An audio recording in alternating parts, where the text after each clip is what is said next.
बाहर से हटा के फिर आराम से उसको बिठा देना है। बिठाने के बाद ये जो तारें हैं बिल्कुल अपनी जगह पे बिठानी है। बिठा के फिर ये 3 वाट स्क्रू वापसी टाइट करने हैं।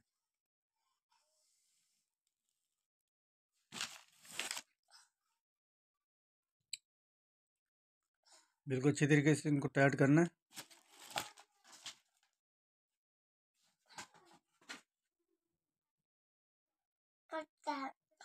इसमें कोई मुश्किल नहीं, ये देखो हमारा टाइमर बिल्कुल तैयार हो गया। अब इसको घुमाएंगे, देखते हैं सही चलता नहीं चलता।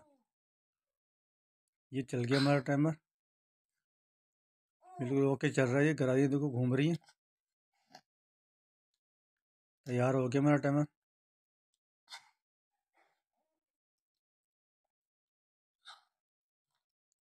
ये देखो नज़र आ रही है। खुदा हाफिज़।